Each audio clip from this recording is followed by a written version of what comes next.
Na última aula, a gente começou a ver árvores digitais, né, que são essas árvores especializadas em busca, como várias outras que a gente viu, só que baseadas no princípio de olhar para os dígitos, para os pedacinhos da chave. Pode ser, o dígito pode ser tão pequeno quanto um bit, ou poder ser um byte ou até maior, né, e ela vai, olhando para cada pedacinho da chave por vez, que ela toma a decisão de onde procurar ou onde inserir um item na árvore.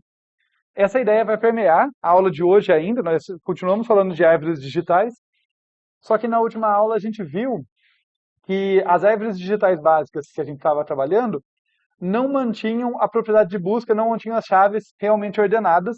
Tinha uma certa ordem ali, mas por causa dos nós raiz, não só a raiz principal, né, a raiz de cada subárvore, a coisa não ficava ordenada. Tá? Basicamente, se você fizer o percurso em ordem, você não devolvia as chaves na ordem crescente, por exemplo. Então você vê que algo não estava preservado ali. E nessa aula a gente vai então tentar atacar esse problema usando as tries, que são um nome específico aqui para um tipo ou de árvores digitais que mantém as coisas ordenadas e tal. Mas a gente vai ver que a gente vai pagar um certo preço por isso. Então, feita essa recapitulação, só jogar aqui, esse quiz número um é um repeteco. Na verdade, ele é o mesmo quiz o final da aula passada, né? Que eu comentei com vocês que, olha, pelas chaves não serem mantidas em ordem na árvore básica, operações como predecessor, sucessor, percurso ordenado, né, operações para além da busca, que normalmente a gente gosta que elas funcionem bem em estruturas ordenadas, elas não funcionavam bem lá. A exceção era o máximo e o mínimo, né? E eu comentei com vocês, olha, como fazer eles funcionarem, por que eles funcionam apesar da árvore não manter as coisas realmente ordenadas. Tá? Então esses dois aí dá para implementar coeficiência naquelas árvores. Esse quiz é só um repeteco, como eu falei. Uma curiosidade aqui, esse nome try, né, dessas árvores, desse tipo de árvore digital, pelo que eu pude apurar, vem desse TRIE aqui, ó, do meio de Information Retrieval. Tá? Não fui eu. É, e além disso, a gente fala try, tá? Embora na própria palavra que inspirou o termo, né? No retrieval seria tree, só que ia ficar muito confuso com o termo em inglês para árvore, por isso que a gente fala try, tá? Para isso aqui. Pelo menos foi isso que eu pude apurar. E já adianto que esse não vai ser o acrônimo mais infame, né, nesse contexto de árvores digitais.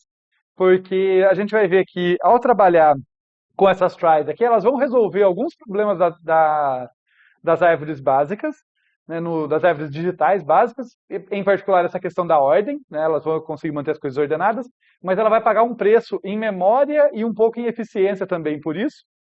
E daí a gente vai ver as Patricia Tries, que são uma melhoria disso aqui. E assim, de onde vem esse Patricia, assim, o cara tá de parabéns, porque ele realmente se esforçou para conseguir esse acrônimo. Mas a gente chega lá depois. É, aqui é a mesma coisa que a gente viu na última aula, tá? A codificação aqui das letrinhas.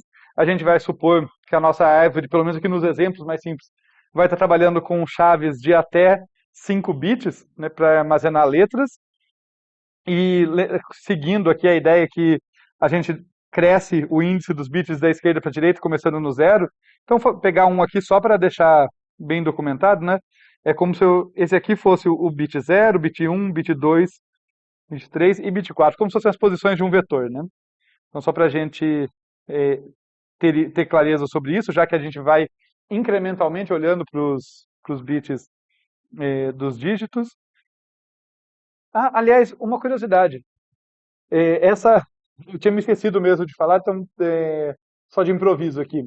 O, lembram que quando a gente viu o Radix-Sort, que é um método de ordenação que se comunica muito com essa ideia aqui da organização dessas árvores, né? Os dois têm princípios parecidos, as árvores digitais e a ordenação Radix.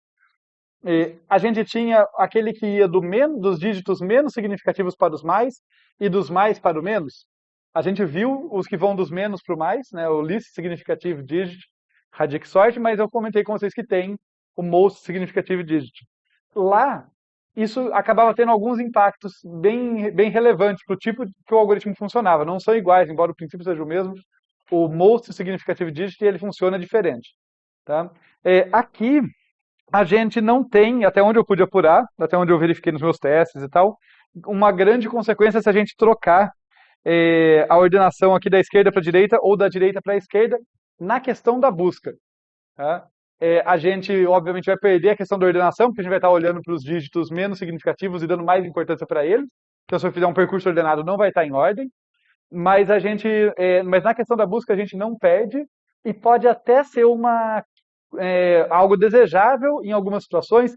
Por exemplo, se as minhas chaves forem muito parecidas nos dígitos mais significativos e muito pouco nos menos. Imagina que minhas chaves são IPs ou números de telefone, por exemplo. Tá? Que tem uma constância muito maior, ainda mais se tiver uma questão de regional nos dígitos mais significativos e se diferem muito nos menos significativos. Isso quer dizer que se eu usar essas árvores invertendo essa ideia, eu provavelmente vou diferenciar nos primeiros bits, já nos primeiros dígitos, as minhas chaves, e eu vou ter que fazer caminhos mais curtos na árvore em média. Tá? Então é uma opção que você pode fazer até se você quiser realmente, assim, o máximo de eficiência for relevante, pode até atacar dessa forma. Claro que pede, como eu falei, a questão da ordenação, mas inserção, busca e remoção ainda funciona e pode ser mais eficiente. É uma adaptação, um ajuste muito fino, mas é só para vocês refletirem sobre como casar da melhor forma a sua estrutura de dados, o seu algoritmo, para o conjunto de dados que você tem. Né? Se os dígitos menos significativos são os mais relevantes, parece interessante que eles sejam considerados primeiro na busca. E é uma possibilidade aqui. Mas a gente não vai fazer isso, tá? É só um extra que daria para fazer numa situação específica. Vamos falar das tries aqui, então. Esse é um exemplo de try. E o que acontece com elas, né? Por que ela é tão feia? Que pergunta que surge. Porque o jeito que ela vai atacar aquela questão do nó raiz de cada subárvore poder estar fora de ordem é de um jeito muito frontal, no sentido de que assim, olha, então quer dizer que o nó raiz é o que está me atrapalhando, né? Como a gente viu, o pessoal que está à esquerda de um nó é necessariamente menor do que o pessoal que está à direita, por causa dos bits lá. Um tem bit 0, outro tem bit 1. O problema é o nó raiz. Então a gente não guarda mais chave do nó raiz. Os nós intermediários aqui, que são raiz de alguma subárvore não trivial, vão ser só bifurcações. Eles só estão lá para separar a galera que vai estar à esquerda da galera que vai estar à direita. Todas as informações úteis estão nas chaves, estão nas folhas, perdão. Os únicos nós com chave são os nós folha. Tá? Então, com isso, você já pode ver, até pelo desenho já sugere, a gente pode ter um certo desperdício de memória, porque o nó intermediário ali está só servindo como bifurcação, mas é o jeito mais direto que eu consigo pensar para atacar aquele problema que a gente estava tendo. Então, antes de fazer o exemplo de busca aqui, vocês podem ver que agora sim, né, se eu percorrer essa árvorezinha aqui no percurso em ordem, indo da esquerda para a direita, eu vou estar imprimindo corretamente. Né? É só eu não imprimir os nós intermediários e eu vou estar imprimindo certo. Eu vou imprimir A, C, E, H, R e S, né, na ordem. Então, eu resolvo isso. Vamos começar vendo como que a gente faz busca aqui, pegar exemplo de como fazer a busca para ir se adaptando a esse novo tipo de árvore. Apesar dela ter essa cara estranha por ter um monte de nó intermediário e tal, a busca não vai ser particularmente problemática. A inserção vai ficar mais chatinha. Tá? Se vocês compararem com a da última aula, vocês vão ver que a inserção realmente vai dar uma complicada.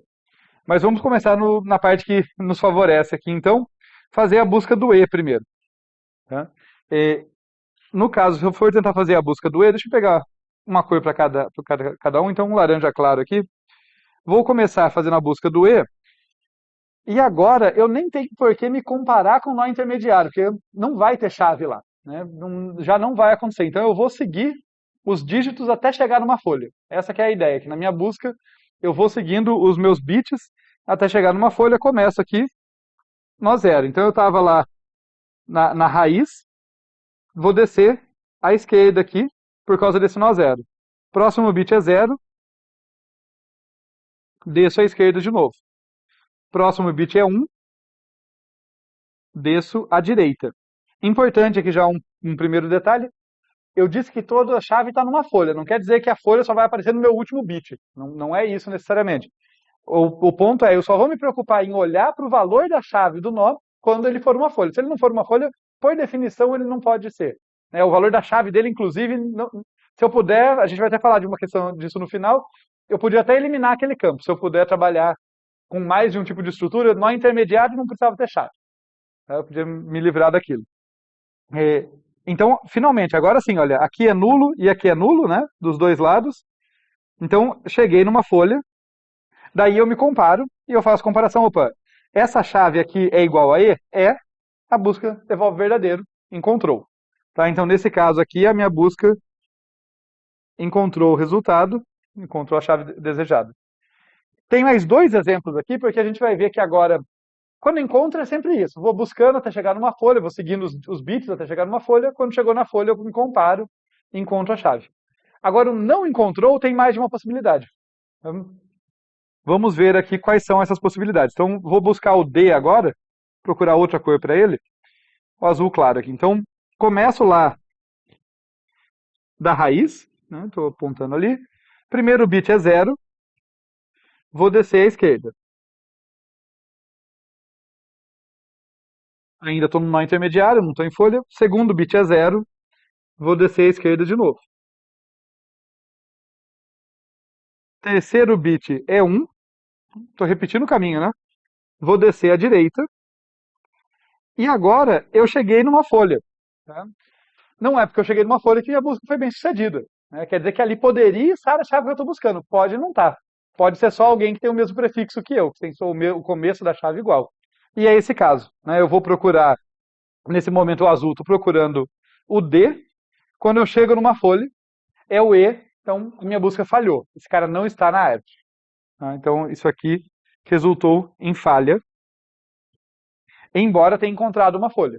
Então, no caso de falha, mesmo eu tendo chegado na folha. No entanto, a gente pode ver aqui, ó, já dando spoiler para vocês, que existem apontadores nulos perdidos por aí. Então eu também posso falhar nessa outra situação. Então, vamos ver aqui quando eu buscar o T.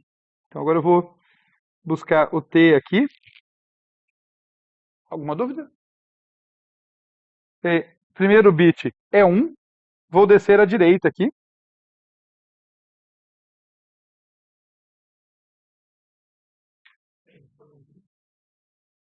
Segundo bit é 0, afinal isso aqui é um nó intermediário, então eu continuo descendo, né?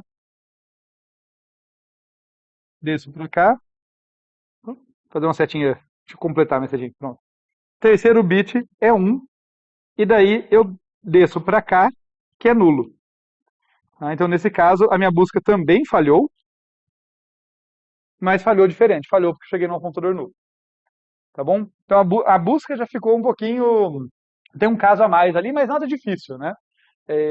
Só tem que ser cuidadoso na hora de tratar. Tá?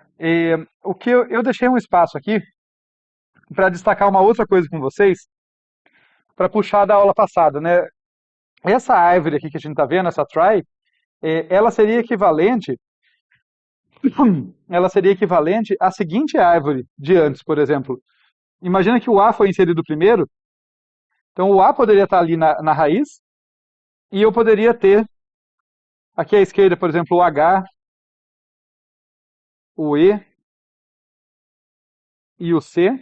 Eu posso estar cometendo alguma gafe, tá, gente? Que eu estou fazendo rapidinho, mas eu acho que isso aqui estaria respeitando os caminhos, tá? Afinal, o H vem depois de descer à esquerda, assim como aqui. O E vem depois de descer à esquerda duas vezes, então está respeitando os dígitos.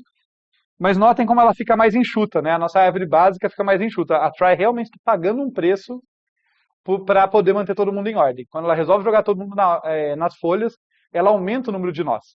Antes, um nó aqui ele podia servir de nó intermediário ao mesmo tempo que ele servia de armazenamento para uma chave. Agora não, agora eu vou gastar um nó para armazenar aquela chave lá na folha e possivelmente outro nó intermediário. E o que é pior, se a gente olha para esse lado aqui, pode dar a impressão é que no máximo 1 para 2. Né? Quer dizer, aqui eu só gasto o H, né? na árvore básica eu só gasto o H, e aqui eu gasto um nó intermediário e o H saindo ali. Né? Mas é ainda pior do que isso, tá? A gente vai ver com mais detalhes isso na hora da inserção, mas o que que acontece? Aqui na direita, eu facilmente conseguiria armazenar o R e o S dessa forma, olha. Por exemplo, colocando o R aqui, afinal, tanto o R quanto o S tem primeiro bit igual a 1, senão eles não estariam nessa subárvore à direita. Então, põe o R aqui, tá no caminho correto dele, no caminho do prefixo dele, e o S tem segundo, ó, o R e o S tem segundo bit igual a 0, por isso que tem todo esse caminho aqui, né, para chegar até eles. Então eu poderia colocar o S aqui e pronto, olha só. Esse monte de nós intermediários não eram necessários. Tá? Em algumas situações, 2 nós podem desencadear a criação de vários nós intermediários. Não é só 1 para 2, não é só o dobro de memória. Não, realmente essa árvore pode ser bastante dispendiosa em memória.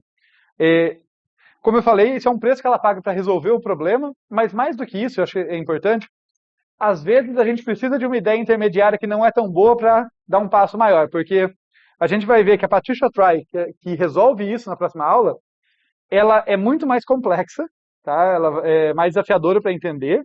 Eu diria que é uma das estruturas de dados mais desafiadoras do curso, assim, ela está no top 3 ali, na minha opinião. Mas ela é construída toda em cima da ideia da try. Tá? Dando um pouquinho de spoiler para vocês, assim, ela basicamente mantém uma try virtual ali. Só que ela não vai criar todos os nós intermediários de verdade. Por isso que ela é difícil de entender, porque você tem que estar sempre lembrando, peraí, isso aqui corresponde a um caminho que eu não criei de verdade. Então, até por isso a importância de estudar essa aqui, porque embora ela seja bem dispendiosa em memória, são as ideias dela que depois podem ser melhoradas para uma estrutura mais sofisticada, tá? E mais eficiente. Mas tudo bem, eu estou dando muito spoiler. Para agora, o ponto é, a gente realmente pode ter um desperdício significativo aqui com esses nós intermediários. Tá? Como eu disse, eu vou destacar mais isso na hora que chegar na inserção, mas já dando a deixa para vocês irem aí cozinhando aí as ideias, o que acontece é que se eu quero que os nós sejam folhas, eu preciso ter um caminho de nós intermediários que os diferencie. E às vezes esses infelizes, como é o caso do R e do S, têm muita parte em comum. Por que eu fiz esse caminho comprido aqui? Porque eu sou bobo? Não vamos responder isso. Mas, mas porque o R e o S têm o primeiro bit, o segundo bit, o terceiro bit, o quarto bit comuns. Então, embora não tenha mais ninguém aqui, tem um monte de apontador nulo, né? Esses nós intermediários parecem meio desnecessários, mas eu tive que crescer aquilo até chegar no lugar em que os dois se diferenciavam, em que o R e o S se diferenciavam. Então nem sempre vai acontecer isso. Se forem duas chaves que se diferenciam no comecinho, eu crio um nó intermediário e tá bom. Mas se forem duas chaves que se diferenciam lá embaixo, pode surgir esse tipo de estrutura aqui bastante dispendiosa. E daí, deixando muito claro, essa aqui é a nossa try, essa aqui é a árvore digital básica, tá? Eu só coloquei aqui para a gente contrastar uma com a outra. Ok até aqui? Tá legal. Então vamos ver mais detalhes aqui de como ela é implementada e da busca, antes de chegar na famigerada inserção, que, como eu disse, vai ser um pouquinho mais chatinho. Sim, duas propriedades aqui estruturais importantes. Uma propriedade central das try, mas que também é comum às outras árvores digitais aqui, é que todos os descendentes de um determinado nó têm prefixo comum com o daquele nó. Isso já era verdade na aula passada, já estamos acostumados com esse conceito. Né? Eu até cito aqui que a raiz é associada com um prefixo vazio. Tem a ver com aquela árvore feia pra caramba, cheia de interrogações que eu coloquei. Né? Isso continua sendo verdade para try. A gente sabe, se eu pegar esse nó intermediário aqui, por exemplo, eu sei que todo mundo que está nesse ramo para baixo, eu não sei quem está, mas todo mundo que está nesse ramo aqui para baixo, necessariamente tem o primeiro bit igual a 0. Tá? Então isso continua sendo verdade. Mas tem uma outra propriedade, que essa é única das tries, tá? A árvore digital básica e outras árvores de busca não compartilham ela, que é a estrutura depende apenas das chaves que ela está armazenada, que ela está armazenando, perdão, e nem um pouco da ordem de inserção. Tá? Todas as outras árvores dependiam da ordem de inserção. A árvore digital básica, ela quase não dependia por causa daquilo que eu chamei a atenção. Nossa, todas as chaves podem ser encontradas no seu caminho característico. e esse caminho não depende da ordem de inserção. Mas como a raiz armazenava elementos, a ordem de inserção determinava, por exemplo, se era o R e depois o S ou o S e depois o R, né? No caso das árvores básicas, tá? Porque quem chegasse primeiro ia pegar o caminho mais curto, o outro é que eu ia ramificar. Aqui não. Aqui nota que não faz diferença se entrou o R primeiro ou o S primeiro. Uma vez que tem os dois na árvore, vai ter que existir um caminho de nós intermediários até diferenciá-los, até chegar num bit que os diferencia. Então, essa estrutura aqui, ela é obtida para qualquer ordem de inserção de A, C, E, H, R, S. Tá? Isso não é verdade para nenhuma outra árvore. Qualquer outra árvore, a árvore final me dá uma pista sobre a ordem que as inserções ocorreram. A try não. Tá? E daí fica aqui o quiz para vocês pensarem mais sobre isso, né? Aqueles quiz meio perdidos, né? Por quê? Eu sei, é uma pergunta vaga, mas é mais para lembrar vocês de refletirem. Pode falar.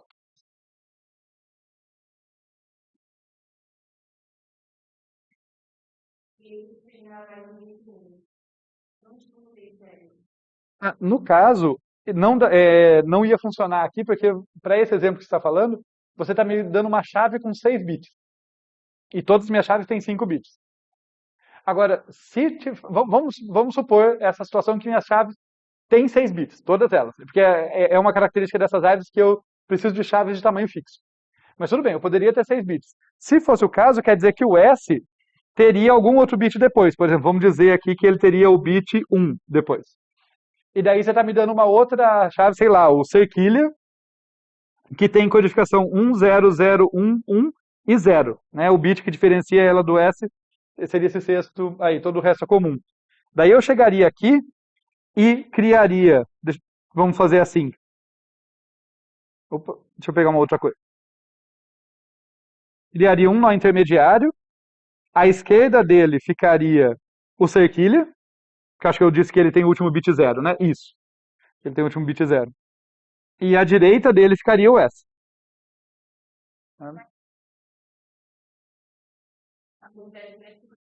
Não, então teria que realocar. Assim como as árvores autobalanceáveis, elas fazem rotações, em que elas não vão jogar fora aquele nó, mas elas amarram de um outro jeito, aqui eu crio um nó intermediário e daí o S que estava amarrado diretamente aqui, ele passa a ser amarrado nesse novo nó. Então, não é que eu não vou apagar ele e criar de novo, tá? É só o ponteiro que eu vou mexer. Mas eu vou ter que amarrar ele num outro lugar. Inclusive, eu fiz esse desenho desse jeito, né? Mas aqui nessa árvore original do meu exemplo, foi isso que aconteceu. Eu não sei quem veio antes, mas assim, tudo indica que, vamos dizer, sem perda de generalidade, que era o R que estava aqui antes. Então teve algum momento que tinha o R aqui, feliz e faceiro, à direita ali. Todo mundo que está para cá tem primeiro bit 0, ele é o único que tem primeiro bit 1. Então tudo bem, ele estava lá tranquilão. Chegou o S, eu falei, vou ter que diferenciar o R do S. E daí saí criando um monte de nós intermediários. Então, e daí reamarrei o R lá embaixo. Então é isso que acontece quando chega alguém que compartilha o seu prefixo. Tudo bem? É, Então, tá legal. A estrutura do nó, olhando um pouquinho da parte de código, a estrutura do nó não mudou. Notem que ela é a mesma da última aula, que por sua vez é a mesma de árvore binária de busca. Né? Ah, aqui a gente vai olhar para a chave de um outro jeito, vai fazer as buscas e navegar na árvore olhando para a chave, mas o nó mesmo não tem nada de especial nele. É, isso vai, isso vai mudar na próxima aula, já de novo dando spoilers, nas Patricia Tries, mas por enquanto a gente não precisa mudar ele, por quê? Porque a grande informação nova, a grande informação adicional que é relevante para a gente é o nível. Se vocês lembrarem, aqui eu só consigo fazer a busca corretamente porque a cada momento eu sei para qual bit que eu olho, né, seja da chave que eu estou buscando. Então saber o dígito que eu tenho que olhar, o nível da árvore que eu estou, é crítico. Por enquanto, essa informação não está precisando estar no nó. Eu estou passando ela nas funções, se vocês lembrarem da aula passada, e nessa vai continuar sendo esse o caso. Mas uma outra maneira de implementar, e que a gente vai ver que traz algumas vantagens, é se eu guardar no nó a qual nível da árvore ela pertence, ou seja, qual dígito eu tenho que olhar naquele momento. Mas por enquanto a gente não está fazendo isso, então o nó é absolutamente igual da árvore binária de busca básica. E aqui a gente tem um resuminho da ideia da busca em tries, mas como a gente já falou bastante disso no exemplo, vamos ver o código aqui e a gente detalha isso aqui, os casos no código, né? Então aqui a minha busca recursiva, está aqui a raiz R, estou buscando por uma determinada chave, e aqui o que eu estava falando, né? Olha, o dígito me diz em qual dos meus bits lá, em qual dos meus dígitos eu começo a olhar, né? No caso aqui na primeira chamada, aqui um exemplo de uso, né? Na hora que eu vou chamar a primeira vez, vai ser o zero, né? Quando eu começo ali a chamada original, a chamada que não é recursiva, a primeira chamada dessa função, é no nível zero, eu vou olhar o primeiro bit para navegar ali, para descer na árvore, indo para o lugar correto. Agora estou lá no meio da recursão. Quais casos podem acontecer para mim? Se a gente fizer o paralelo aqui, a gente lembra que pode acontecer de eu chegar no apontador nulo. É uma das coisas que pode acontecer. Estou navegando na árvore, cheguei no apontador nulo. Então, se for isso que aconteceu aqui, ó, chegou no nulo, quer dizer que eu não encontrei, estou devolvendo o apontador nulo no qual eu cheguei, né? Então, esse é o caso não encontrou, muito semelhante com o que a gente viu na última aula. Mas aqui muda um pouco. Lembra que eu falei que a gente só vai olhar para a chave do nó quando ele for uma folha? Se ele é um nó intermediário, não me interessa, nem olho para a chave dele. Então a próxima verificação minha para verificar caso base é saber se eu estou numa folha. Tá? Eu não posso inverter a ordem dessas verificações, porque primeiro tem que saber se existe um nó ali para o qual eu estou apontando antes de verificar se ele é folha, senão eu aponto para uma área inválida de memória, né, da bobagem. Mas uma vez que eu sei que passou desse primeiro teste, eu já sei que eu não estou lidando com um apontador nulo, tem um nó ali, eu vou me perguntar se ele é folha. Perguntar se ele é folha é perguntar se o filho esquerdo é nulo e se o filho direito dele é nulo. É isso que eu estou verificando. Se entrar nesse if aqui, é porque ele é folha, certo? E daí, de novo, usando o nosso exemplo para nos guiar. Se ele for folha, quer dizer que a minha busca deu certo? Não necessariamente. A gente fez duas buscas aqui, ó, a laranjinha e a azul. As duas fizeram exatamente o mesmo caminho, as duas chegaram na mesma folha. Mas numa delas eu estava buscando a chave a qual aquela folha correspondia, na outra não. Faz sentido? Então é isso que eu vou verificar aqui. Nesse caso aqui, né, desse segundo if, se eu cheguei numa folha, eu me pergunto, a chave do nó para o qual eu estou apontando é igual à chave que eu estou buscando? Se for, devolve R aqui, esse é o caso em que eu encontrei.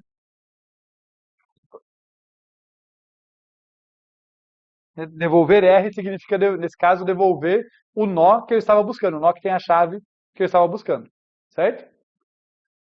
Mas pode ser que eu tenha chegado numa folha, mas ela não é quem eu estava buscando. Nesse caso, eu devolvo nulo.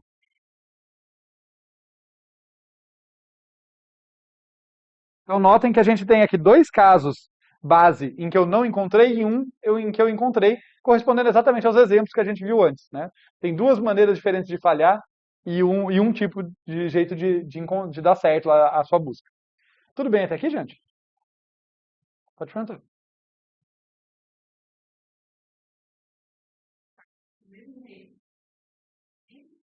Não. Tanto que, note que se ele é um nó intermediário, que não tem nada, esse teste vai falhar. Então, para nós intermediários, se ele é um nó intermediário, ele não é folha, né? Nesse caso, não, isso, deixa eu responder melhor. Eu vou navegar, eu vou considerar o nó intermediário quando eu estou navegando. Mas eu não trato da mesma forma no sentido que eu nunca vou olhar para a chave dele, que é o que eu faço dentro desse if. Então, para o nó intermediário, esse if nunca vai acontecer. É nesse sentido que eu quero dizer que eu não trato ele da mesma forma. Então, meio que tem dois. O jeito que eu penso, pelo menos nessa função, ela tem dois modos operantes. Quando ela detecta que ela está numa folha, ela olha e fala: ok, você é um nó que tem chave, que pode ser quem eu estou buscando. E daí eu vou olhar para sua chave e tomar uma decisão. Agora, se você não é uma folha, eu suponho que você é um nó intermediário e só vou usar você para navegar. Ou seja, eu vou olhar para o próximo bit da minha chave para decidir se eu desço à esquerda ou à direita de você. Então é meio que dentro desse if, é o caso não estou em nó intermediário, E dentro desse if aqui do próximo é o caso, aliás, perdão, dentro do resto do código inteiro, né, dentro dessa parte toda aqui, é o caso estou no nó intermediário. Tá? Porque note que aquilo que costuma acontecer, né, embora eu não tenha um else, esse if aqui, né, esse if de cima, ele vai terminar num return aqui ou aqui. Isso quer dizer que eu só chego nesse ponto do código se eu não estiver numa folha. Então, a primeira parte do código, você pode pensar que eu estou lidando com as folhas, na segunda parte, exclusivamente com o nó intermediário. Então, vou até aproveitar essa chave aqui, deixar isso claro aqui. Então, esse é para lidar com o nó intermediário, essa parte do código. Se eu estou nessa situação, estou apontando para um nó intermediário, como eu falei, eu quero saber se eu desço à esquerda ou à direita dele. E como isso aqui é uma árvore digital, eu olho para a minha chave. Né? É sempre eu que sou a referência ali de qual caminho eu vou navegar. Então eu verifico, se pega dígito for igual a 0, tenho que descer à esquerda. De novo, ignorem isso aqui, é a mesma coisa da última aula, é só vou precisar lá na remoção. Tá? Mas pensando na busca, o que é de essencial da busca. Eu vou descer à esquerda, eu vou fazer a chamada recursiva aqui, descendo em R pointer esc. Né? Esse 0 aqui está vinculado a eu descer à esquerda. Mas outra coisa importante é informar minha funçãozinha que eu desci um nível na árvore. Seja descendo à esquerda ou à direita, sempre que eu desço um nível, eu tenho que passar a olhar para o próximo dígito. Por isso esse mais um aqui. Então a minha função estava no dígito atual e a função que eu desencadeio, né, que eu chamo a partir de mim, vai estar no dígito mais um. Tudo bem? Nesse caso eu desci à esquerda.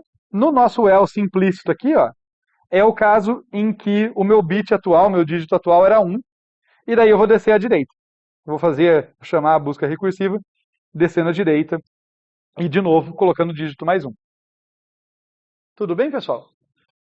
Essa busca tem muitas semelhanças com a da última aula. Acho que a principal diferença é, na última aula, a primeira coisa que a gente fazia, na última aula, a primeira coisa que a gente fazia era a mesma, era verificar se eu não estou no apontador nulo, mas a segunda era me comparar com a chave. Justamente porque tanto um nó intermediário quanto uma folha podiam ter uma chave válida. Agora não, agora a segunda coisa que eu faço é, se não é nulo, eu quero saber se é folha. Se é folha, trato de um jeito, se não é, continuo navegando como de costume. Então, esse aqui é o nosso código da busca. E daí vamos começar a ver os dramas da inserção. A gente vai atacando o monstro por partes. Né? Então, eu até diria para vocês que a try é bem mais famosa, tá? Seja essa mais simples, seja a Patricia Try, que é mais complexa ainda, do que as árvores básicas. Mas eu gosto de ter apresentado para vocês as árvores básicas antes, porque elas já lidam com toda essa questão de trabalhar com dígitos, de olhar para dígitos e tal, sem tanta complexidade. Elas são bem mais simples de manusear. A try, na hora da inserção em particular, já fica um pouquinho mais chata. Tá? E a intuição do porquê disso é justamente porque alguém vai ter que ter criado esse caminho aqui, por exemplo. Né? Alguém vai ter que ser responsável por fazer esse tipo de ramificação. Então, é na hora da inserção que a gente vai ter que trabalhar com isso. Mas nem toda inserção é complicada. Então, vamos ver um exemplo simples antes de ver o exemplo mais complicadinho. No caso aqui, vamos falar da inserção do T. O mesmo T que a gente buscou lá no começo.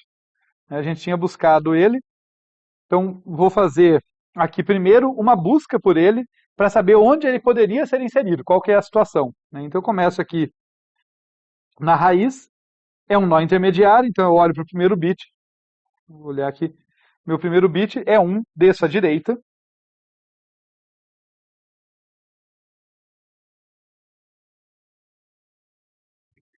Ainda estou olhando para um nó intermediário, então vou para o segundo bit, é 0, desço à esquerda.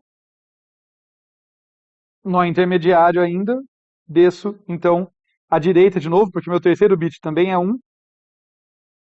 E cheguei no nulo aqui. Tá, isso a gente já sabia, né? Isso é a parte da busca que falhou lá. Mas beleza, o fato é que essa busca, como ela terminou no apontador nulo, não vai me obrigar a criar nenhum novo nó intermediário. Tá? Todo nó intermediário que o T precisava já está lá, tanto que ele foi seguindo o caminho ali ao longo dos nós intermediários, chegou no apontador nulo. Então é o caso mais básico da inserção em que eu só vou pendurar ele aqui. Tá? Nesse caso, eu cheguei no apontador nulo. Então, eu vou pegar esse novo nó, que é o T que eu estou criando, e colocar aqui. Como eu sempre lembro vocês, tem que avisar o meu pai, que é esse nó intermediário aqui, para mudar o apontador dele. O filho direito dele agora é o T, que é essa folhinha. Aqui vai ser null, né? É uma folha. Então, esse caso de inserção, bem tranquilo. Tudo bem? A parte mais complicada é justamente quando eu vou ter que lidar com a criação de novos nós. Então, vamos ver como que a coisa anda aqui. Então, exemplo de inserção do i agora. Vamos começar de novo aqui a partir da minha raiz, que é um nó intermediário. Olho para o primeiro bit, é 0. Desço à esquerda. Ainda estou olhando para um nó intermediário, né? Ainda não cheguei numa folha. Então, olho para o segundo bit, que é 1. Venho para cá. E agora eu cheguei numa folha que não é i. Isso aqui me dá já a seguinte informação. Olha, o h que ali está e o i compartilham um prefixo. No caso, os dois primeiros bits. Pelo menos. Talvez mais. Como a gente viu aqui, o R e o S compartilhavam muita coisa, né?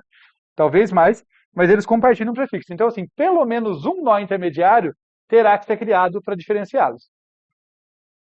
Esse que é o próximo passo. Tá? Então, aqui, a gente fez a busca e identificou em que ramo da árvore, qual o ramo da árvore que eu vou ter que expandir para inserir o i. Tá?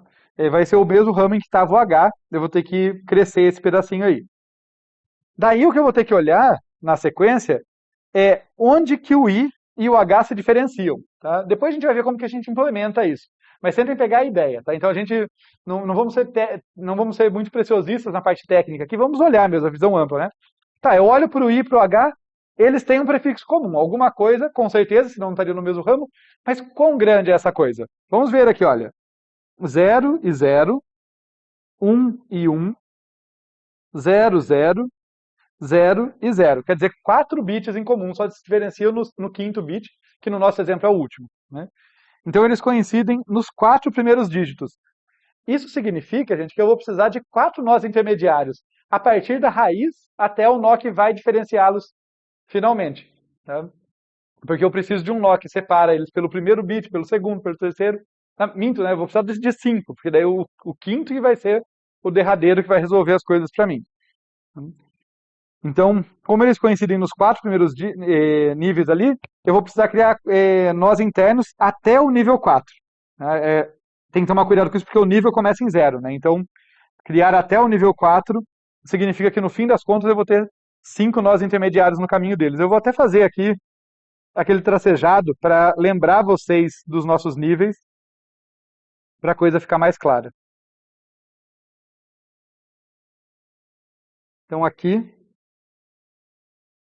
nós temos o nível 0, nível 1, nível 2, nível 3 e o nível 4, que é o último, porque eu só tenho 5 bits. Né? Então, no nosso caso, esses caras e esses estão no mesmo nível, tá? Foi só meu desenho que foi meio infeliz.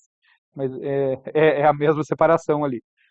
E a gente acabou de ver que eu vou ter que ir até o nível 4. Né? Não vai bastar criar um nó intermediário apenas. E é isso que a gente vai fazer, então. Olha só, esse carinha e esse já existiam. Aqui, nesse ponto aqui, onde antes estava o H, vamos começar a nossa ramificação. Vamos criar um novo nó intermediário.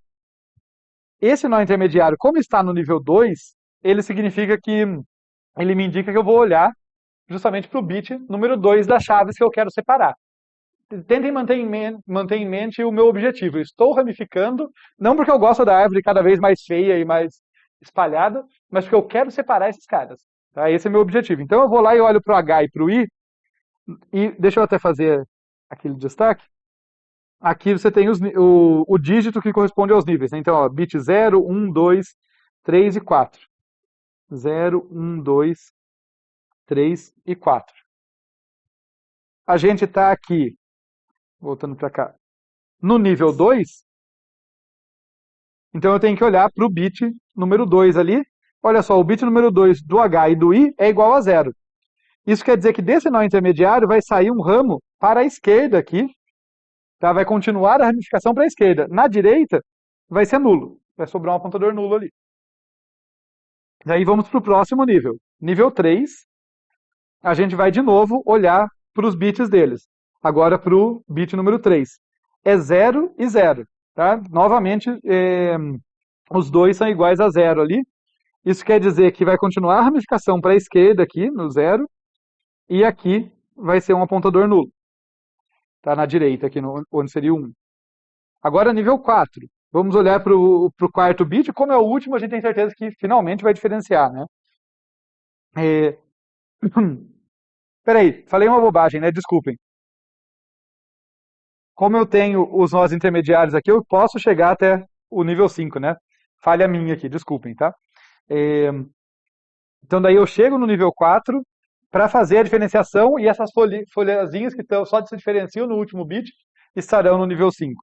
Então eu crio mais um nó intermediário e agora eu olho, opa, estou no nível 4. No bit número 4 ali, o H é 0 e o I é 1. Nessa hora eu pego aqueles nós que eu já tenho, tá? Porque o H já existia e o I, lembra que na inserção eu crio ele primeiro e vejo onde que eu vou pendurar. Ele não teve a sorte de achar um apontador nulo lá sobrando, então fiquei segurando ele na minha variável auxiliar até agora, o H e o I, né, um em cada mão ali. Finalmente eu vou conseguir separar eles, porque no quarto, no bit número 4 ali, o H é 0, então eu desço para cá e penduro o H aqui. O I é 1, eu desço para cá e penduro o I aqui. Tá? E aí vocês viram em primeira mão o que é algo muito parecido com o que provavelmente aconteceu com os pobres R e S, né? Porque que eles estão naquela sequência toda, né? O R ou o S estavam na árvore, antes chegou o outro, teve que expandir tudo isso para diferenciá-los. Como estava lá o H tranquilo, inserido lá no nível 2, mas para diferenciar o H do I, tivemos que expandir até o nível 5. Tudo bem? A ideia, pelo menos? Essa ramificação acho que é a parte mais chatinha dessa aula, assim, é o código mais complicadinho de entender. Então, só completando aqui, né? Então a gente inseriu H e I aqui, de acordo com o valor do seu... A gente insere de acordo com o valor do seu próximo bit. No sentido que próximo em relação a esse 4, né? Então a gente foi do 0 até o 3 ali, os 4 primeiros níveis, eles coincidiam, e no bit número 4, que é o quinto bit dele, foi o que diferenciou. Então, tá legal? Essa é a ideia, vamos ver como que isso se traduz para o nosso código da inserção, como que a gente vai fazer isso funcionar. Então, aqui, por uma questão didática, eu inverti a ordem, né? Essa funçãozinha é a que vai chamar, essa inserida aqui, é a que chama tanto a função que cria um novo nó, quanto a insere recursiva, que é quem faz o trabalho pesado. No código ela teria que vir depois, para não dar bobagem, mas aqui a gente vai olhar para ela antes. Então, vamos supor que eu chamei a insere. O que eu estou mandando a insere fazer? Olha, na árvore R, tá? Eu estou pedindo para ela inserir uma certa chave, um novo nó, que tem essa chave e esse conteúdo. Daí tem a funçãozinha novo nó, que cria um nó com essas características. Eu vou passar rapidinho por ela, mas mesma coisa da última aula, tá? Essa não mudou. Assim como a estrutura do nó não mudou, a função que cria o nó também não mudou. Ela faz uma lock dela ali, coloca a chave conteúdo. Todo novo nó que eu vou inserir é uma folha, então esquerda e direita é nulo. Devolve novo, tá? Devolve aqui novo, que é um apontador para nó. Tá legal, então agora eu tenho esse apontador, já tenho esse nó penduradinho aqui. É importante ter isso em mente, tá? Que eu tenho esse cara ali. E daí eu chamo a insere R, que vai falar para inserir na árvore R esse novo nó. Então vamos ter isso em mente aqui, que nesse momento eu já tenho um apontador para esse novo nó, que tem a minha chave, sei lá, vou chamar de CH, que é a chave nova aqui, prontinho para ser pendurado em algum lugar. Tá? E começa aqui a insere R chamada a partir do nível 0, né? Começar olhando para o bit 0. Vamos ver ela então, né? Que eu falei que é ela que faz o trabalho pesado, mas a gente vai ver que a tal da ramificação está modularizada aqui dentro do ramific. Então vamos por partes ali. Primeiro, eu quero verificar se eu cheguei num apontador nulo. Tá? E quando eu falo primeiro, gente, deixa eu dar um passo atrás aqui para lembrar vocês. A gente já passou por várias árvores nesse curso, então eu imagino que vocês já estão acostumados com isso, mas não custa lembrar. Isso aqui é uma função recursiva, tá? Então, é possível e até provável que antes de chegar, nesse caso base, nessa funçãozinha aqui, eu tenha olhado para a raiz, daí descido à direita, descido à esquerda, feito várias coisas, eventualmente cheguei no apontador nulo. Mas como eu estou falando de função recursiva, cada função recursiva é seu próprio mundinho, né? Ela não sabe disso tudo que aconteceu antes. Então, pensando assim, olha, eventualmente minha função recursiva se deparou com o apontador nulo. Pode ser que a minha árvore era vazia, e isso aconteceu logo de cara. Pode ser que foi depois de descer vários níveis na árvore. O que me interessa aqui, do meu ponto de vista, naquele momento é, se tem um apontador nulo, penduro o novo nó ali. E como que é o jeito de eu pendurar, né? Como que eu traduzo essa semântica de pendurar o novo nó? É dando return no apontador dele. Porque o padrão, do jeito que eu implementei essas funções, é a minha função em série R sempre espera que a chamada recursiva dela devolva o apontador para ela atribuir ao campo correto no pai. Então, quando ela devolve, dá esse return novo aqui, a chamada recursiva que veio antes, para a qual ela vai voltar agora, vai pegar isso e colocar no lugar certo. É isso que eu tenho que ter em mente. Então, eu tenho que manter essa garantia. Sempre devolvo o apontador para a raiz da subárvore em que eu estou. No caso, quando eu insiro um novo nó, a raiz dela é o próprio nó. Então, aqui, se o apontador é nulo, coloca uma folha lá, tranquilo. Daí, eu vou pular isso aqui brevemente, tá? Não vamos sofrer por ele.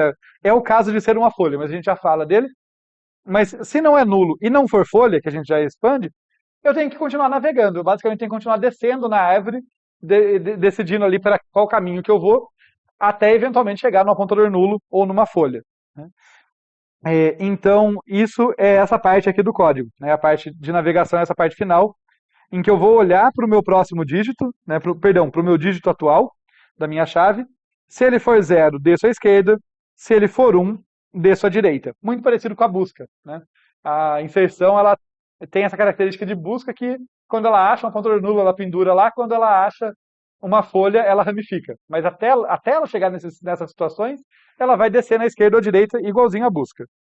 Tá? Isso quer dizer, aqui, chamar a insere recursiva, descendo à esquerda para o próximo dígito, ou no caso do meu bit atual, do meu dígito atual ser 1, chamar em série recursiva descendo à direita para um próximo nível. Único detalhe, tá? Mas um detalhe importante. Aqui eu tenho que sempre cuidar dessa atribuição, né? Justamente para que esse return não seja perdido. Tá? Não só esse, mas qualquer outro return, qualquer momento em que a raiz da minha subárvore possa ter mudado, eu consiga tratar isso adequadamente. Tá? Então, essas atribuiçõezinhas aqui são essenciais para isso, tá? Então, aqui, se por acaso se por acaso a esquerda, aqui na chamada recursiva que eu fiz, o meu R pointeresc, ela criou novos nós intermediários, ou ela encontrou um apontador nulo e colocou uma folha pendurada ali, é essa atribuição que vai fazer o meu filho esquerdo agora apontar para lá e essa informação não ser perdida. A mesma coisa aqui para se eu descer à direita. Tudo bem até aqui, gente? Pode perguntar.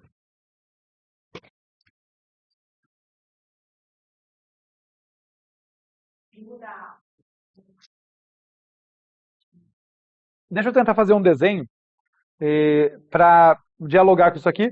Lembrando essa coisa assim, são várias chamadas recursivas, né? Então deixa eu pegar um desenho pequenininho aqui que pode nos ajudar. Imagina que eu tenho um nó intermediário para cá, um nó intermediário para cá, tem uma subárvore grandona aqui que eu não vou olhar para ela, não vou sofrer com isso, mas esse nó intermediário surgiu porque precisava diferenciar uma galera que está ali do lado esquerdo. Aqui na direita está nulo, tá? Só para ser bem curtinho nosso exemplo para a gente conseguir enxergar. Então o que acontece? Opa, aqui é 0 e aqui é 1. Daí, suponha que eu vou mandar inserir alguém que tem o primeiro bit igual a 1. Tá? Vou colocar aqui, vou até para fazer o exemplo mais palpável, vamos olhar aqui o S, por exemplo. Né? Vamos supor que eu estou numa árvore que não tem o S, ele é 1001. Então, eu quero inserir o S aqui. Acho que era isso, né? Eu acabei de falar e já estou esquecendo. Mas de qualquer forma, o primeiro bit dele é 1, com certeza. Então, veja aqui na inserção como que vai funcionar, tá? Suponha que isso aqui já aconteceu, tá? Que tipo, já criou um novo nó para o S, e tal, e daí chamou o em série recursiva a partir do dígito 0. Vamos ver como que a coisa vai funcionar aqui para esse código. Eu estou lá com o meu S, né, pendurado ali, né, apontador nulo à esquerda, apontador nulo à direita, tá, pendurado por esse apontador novo que está aqui no título, né? Tipo, ó, esse parâmetro aqui. O novo nada mais é do que um espacinho da memória, coloquei ele assim, um espacinho da memória que aponta para esse nó que eu tenho pendurado. Beleza. Vou chegar aqui na minha em série R. Primeira chamada recursiva, tá? Primeira chamada do em série R aqui. Então, vou até colocar assim.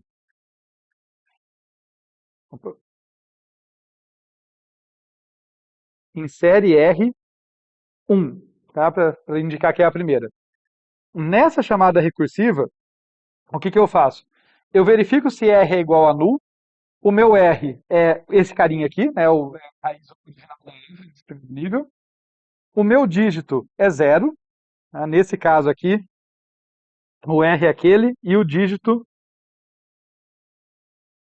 é igual a 0. Olho para o primeiro bit da minha. Perdão, olho para isso, verifico que eu não estou num apontador nulo, afinal esse carinha não é nulo, né? Existe um nó ali. Não estou no caso de uma folha, que a gente nem tratou ainda, mas vamos deixar ele de lado por enquanto.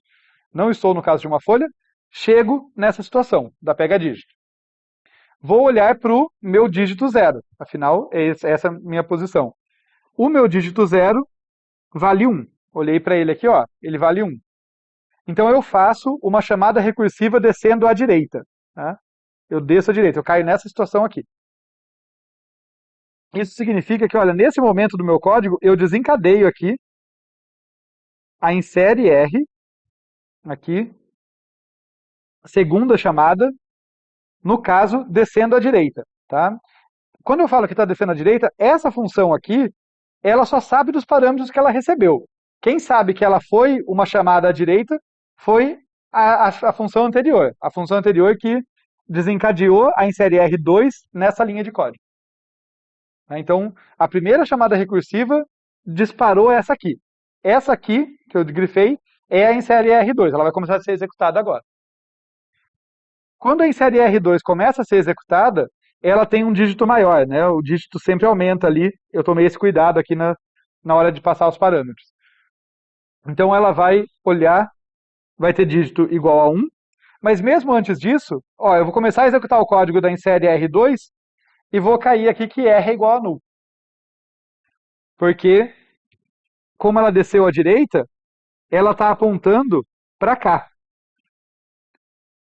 Deixa eu mudar a cor aqui. Acho que isso é algo que eu estou esquecendo de fazer.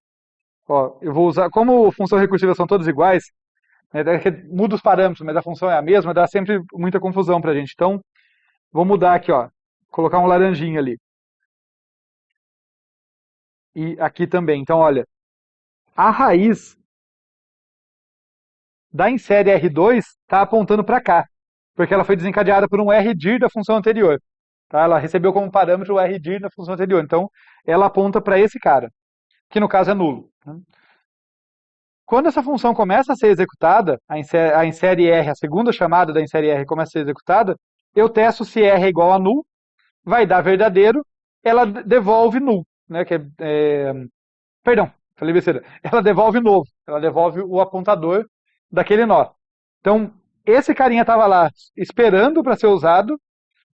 Essa função aqui, ela detectou que ela estava apontando para nulo e ela devolveu o novo. Tá? Eu vou colocar aqui assim para indicar. Return novo. Tá? E ela acaba. Tá? Ela termina. A única coisa que sobra dela é essa informação que ela devolveu. Então, agora volta. Deixa eu colocar com outra cor. Volta para o escopo da primeira chamada da função recursiva aqui. Volta para o escopo para esse carinha trabalhar. Onde que esse carinha tinha parado? Tá? Quando a função recursiva ela chama uma outra, quando volta exatamente na linha de código em que ela estava. Tá? Logo depois dela ser resolvida. Onde que ela tinha parado? Ela tinha parado aqui, ó. Essa foi a linha que foi chamada quando desencadeou em série R2. Quando ela volta, o que que significa essa expressão? Sabe igual uma expressão matemática? Ah, se fosse 2 mais 2, ia dar 4 e eu ia atribuir 4.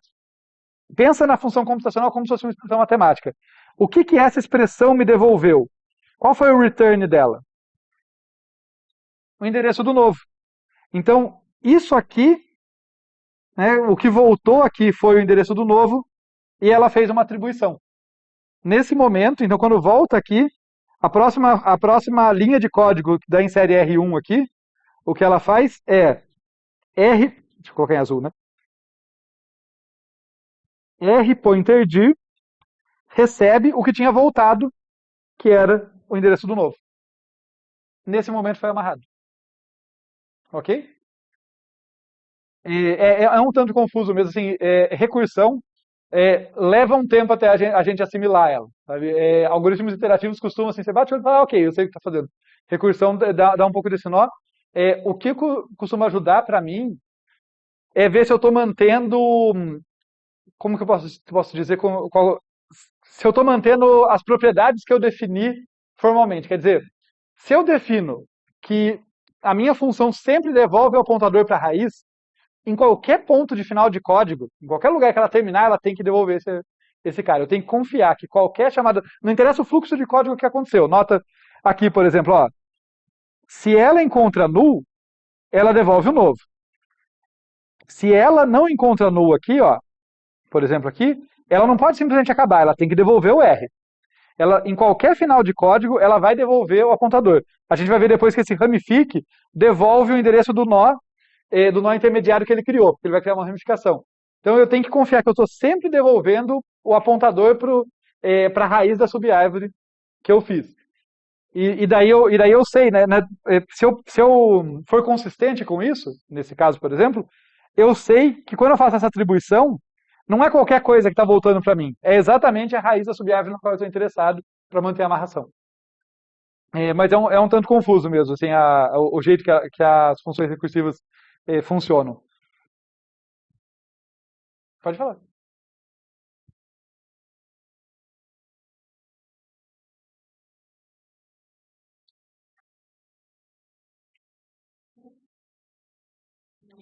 Isso. Isso, exatamente. Deixa só eu fechar aqui o desenho, porque eventualmente essa aqui também termina, né? Ela dá return R depois, como a gente viu, só para deixar claro. Então, ela devolve isso. No caso, ela não foi chamada por outra função, mas vai que, né? Ela tem que ela tem que manter a consistência. Então, é essa a ideia. Mas voltando para a nossa funçãozinha, então vamos ver onde que a gente estava. Olha, esse aqui é o caso da folha, né, do apontador nulo. Você encontrou o apontador nulo, quer dizer que eu encontrei um final de caminho no qual eu posso inserir. Então, penduro meu nó lá, devolvo o endereço dele, o endereço do novo. Esse primeiro if. No terceiro if, então nós temos aqui o primeiro, o segundo e o terceiro. No terceiro if, eu vou descer à esquerda ou à direita inserindo ali, navegando para eventualmente inserir no lugar que eu quero. Descendo à esquerda ou à direita de acordo com o dígito. O segundo que eu tinha deixado para depois é justamente o caso em que a gente terminou em uma folha. Só que agora não é busca, né, que ela pode ou achar ou falhar. Se eu terminei numa folha, quer dizer que eu encontrei alguém que compartilha um prefixo comigo. Não podemos coexistir aqui, a gente vai ter que ramificar, vai ter que separar essa galera. Só para lembrar do caso, para identificar que eu terminei numa folha é porque o R pointer S que é nulo e o R pointer dir é nulo. Tá? É só para questão técnica, como que eu identifico que eu estou numa folha. Mas beleza, identifiquei que eu estou numa folha. Vamos voltar para a figurinha antes de olhar o ramifique. É a situação em que a gente caiu aqui, ó. Né, eu tinha vindo na busca, identifiquei o H, cheguei até o H, perdão, descobri que era uma folha e eu quero inserir o I. E daí, agora a função ramifica que vai ser responsável por criar esse ramo da árvore. Então é essa a ideia, e ela vai devolver no final o apontador para essa raiz do ramo que ela criou, justamente porque esse apontador que vai, né, que vai ser devolvido para o pai para ele falar, ah, tá bom, então agora eu não aponto mais para H, eu aponto para cá. Então, isso que no desenho é tão simples, né? Dizer, olha, ok, esse cara agora aponta para cá, é obtido com a ramifique devolvendo aquele apontador e a função recursiva nesse nível anterior atribuindo o que ela recebeu para o campo correto, no caso aqui, para o rPointerDir dela, né? Para o campo direito. Mas vamos ver então como que a gente faz essa ramificação toda. Lembrem que como que eu fiz, né? Eu fiz a ramificação olhando para os bits, para os dígitos lá, se eles eram iguais ou não. É meio que a mesma ideia. Então, no ramific aqui, na função ramific, eu recebo um nó P e um nó Q, tá? A gente não vai discriminá-los, quem é o nó octavo e quem é o nó novo, não. A gente só vai saber, ó, tem dois nós que compartilham uma parte da chave deles, eu tenho que separá-los. Então a gente começa dessa situação. Tem um nó P e um nó Q, no caso, apontador para os nós, né? P e Q. E esse dígito aqui, ele nada mais é do que o dígito da árvore no momento que eu parei. Olha que curioso, inclusive. Eu não coloquei dígito mais um aqui, excepcionalmente, porque eu não desci na árvore. Eu cheguei num certo nível da árvore, aqui é sempre, na try, é sempre intercambiável o dígito com o nível da árvore que eu estou, tá? O dígito que eu estou olhando, o bit que eu estou olhando com o nível da árvore que eu estou. Então, eu estou num certo nível da árvore aqui, olhando para um certo dígito, mas naquele momento eu não vou descer. O que eu quero é ramificar a partir daquele nível, por isso que não teve um mais um ali. Eu só passei esse cara. E daí, beleza, eu vou começar a fazer essa ramificação. Para isso, eu tenho que criar um nó intermediário. Já que o P e o Q coincidem, pelo menos em um bit, eu vou ter que criar um nó intermediário. Então, a primeira coisa que eu faço é criar esse nó intermediário inter aqui, ó. Faço uma lock de size of nó, coloco a chave dele como -1 aqui. Isso é irrelevante, podia ter um lixo, tal, as minhas funções não olham para essa chave. Isso só está aí para na hora de verificar se eu não estou fazendo bobagem no meu código, eu mandar imprimir e saber que, opa, realmente não estou usando nó intermediário. E depois a gente vai olhar para comparar os bits deles, tá? A gente já sabe, vamos voltar para o exemplo aqui, para nos guiar, né? A gente já sabe, por exemplo, que o H e o I coincidiam nos dois primeiros bits, porque foi isso que levou eles até o mesmo ramo. Então esses aí eu nem vou olhar, já sei. Agora, eu quero saber quanto que vale o próximo dígito deles, que é o que eu tenho em mãos, né? Então é isso que eu vou ver aqui, olha. Pega dígito da chave do P no dígito atual e pega dígito da chave do Q no dígito atual. Compara os dois. Se eles forem diferentes, vai bastar um nó intermediário, eu já vou separá-los. Se eles forem iguais, a ramificação vai ter que continuar. Então vamos tratar primeiro o caso em que eles são iguais. Então, deu igual. Opa, o nó P e o nó Q tem uma chave que coincide nesse nível. Eu vou criar esse novo nó aqui. Então deixa eu até colocar ela aqui do lado pra gente ir desenhando. O que eu tinha feito aqui? Eu tinha criado um novo nó e nem tinha me preocupado em colocar null aqui, porque eu não tinha atribuído nada ainda, né? Então eu só tinha criado ele. Esse meu nó intermediário, tá? Que eu estou apontado por inter aqui para a gente lembrar. Daí, dentro desse primeiro if, a gente identificou, desse if aqui, ó, a gente identificou que o dígito deles é igual. Então não vai ser nesse nível que eles vão ser diferenciados. Eu vou ter que continuar descendo para diferenciá-los. Só que se o dígito é igual, os dois podem ser dígito, no caso da árvore binária, igual a 0, ou os dois podem ter igual a 1. Eu tenho que saber isso para saber para que lado eu desço. Tá? E daí que eu vou fazer aqui, olha, se pega dígito no nível atual for igual a 0, é essa situação aqui que eu vou fazer, olha só. Deixa eu fazer o desenho e daí a gente vê que o código casa com essa situação. Opa, aqui. Eu estava assim, eu vi que o dígito dos meus dois nós, do P e do Q ali, o dígito atual é igual a 0. Então, à direita eu coloco null. E à esquerda eu chamo recursivamente. Eu mando continuar ali a minha ramific recursivamente. Aqui eu desencadeio a recursão na esquerda. Vamos ver o que significa isso no código. Interpointerdir recebe null, é bem direto, né? Estou casando com isso aqui. E interpointeresc recebe o que a ramific me devolver da ramificação de P e Q, mas agora olhando para dígito mais 1. Então, aqui dentro desse if, eu já sei que eles coincidem no dígito atual. eu vou ter que descer os dois juntos para a esquerda ou para a direita. Dentro desse outro if aqui, eu sei que é para a esquerda. E daí eu faço chamada recursiva falando, olha, já criei o nó intermediário desse nível, né? Eu já sei que eu criei o nó intermediário desse nível, separa esses caras aí usando o dígito mais um para frente. Tá? Deleguei ali a obrigação para eles. Tá? Então, é, essa recursão aqui é essa chamada do ramifique aqui, e essa atribuição é o que vai garantir a amarração. Né? Quando esse ramifique voltar, o inter aqui, o filo esquerdo do inter vai apontar para o cara certo por causa dessa atribuição. Ele vai apontar para quem quer que o ramifique mande apontar. No else, é o caso simétrico, não tem nada de especial, é só que. É o caso simétrico, é só que a gente vai ter que descer à direita. Tá? Então, eu saio da mesma situação ali, eu saio dessa mesma situação, deixa eu jogar aqui para baixo. Só que agora, os dois vão descer à direita. Então, é na esquerda que eu atribuo null, tá? É para o interpointeresc que eu atribuo null, e o interpointerdir que vai receber o que voltar da chamada recursiva. Então notem aqui, esse cara recebeu null, como a gente esperava, e o rPointerGir aqui vai receber o que voltar do ramifique, que vai separar eles a partir do próximo dígito. Tudo bem? Um pequeno detalhe aqui, vocês notam que eu estou falando, o P e o Q tem dígito atual igual a 0 ou igual a 1, sendo que só verifiquei o P. Né? Isso é porque eu estou numa situação em que eu já sei que eles têm igual. Né?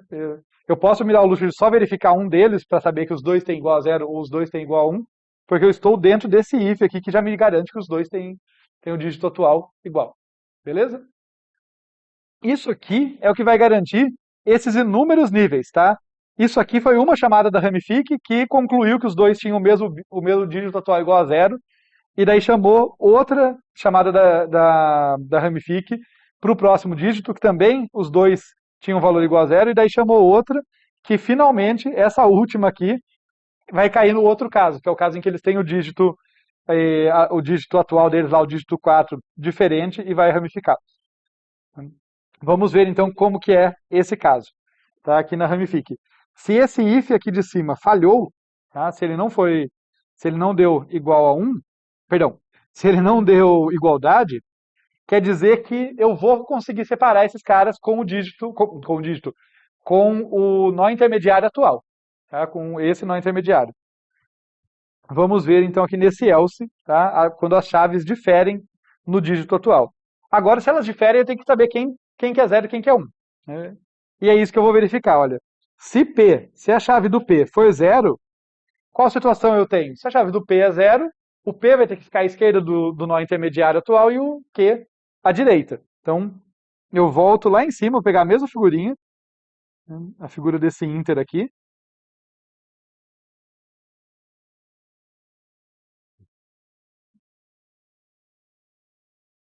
Só que agora a gente está no caso em que as chaves diferem. Né? Então, se eu entrei nesse if que me diz que a chave do P é 0, quer dizer que eu quero pendurar o nó P aqui, né, para ser mais preciso, tá? Deixa eu ser mais rigoroso assim. O P nada mais é do que um apontador, né? Ele apontava para um determinado nó.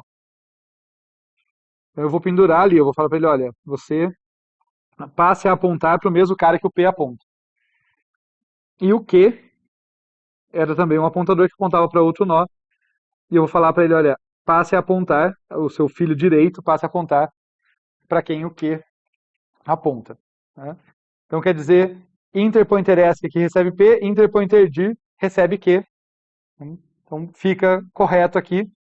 No nosso exemplo, tá, seria o caso aqui em que H era apontado por P, por exemplo, né, se H fosse apontado por P e o I fosse apontado por Q, eu teria amarrado um de cada lado desse nó intermediário. Tudo bem, gente? O outro é só o caso complementar. Né? Não tem realmente nada muito surpreendente com ele. É só que daí o Q é que vem para a esquerda. O carinha que estava apontado pelo Q que vem para a esquerda. e o carinha apontado pelo P vem para a direita. E importante, mantendo aquela regra que eu estabeleci, eu sempre devolvo a raiz da minha subárvore atual. Então, antes de terminar, eu dou o return no índice. Ok? Essa aqui é a nossa ramifique.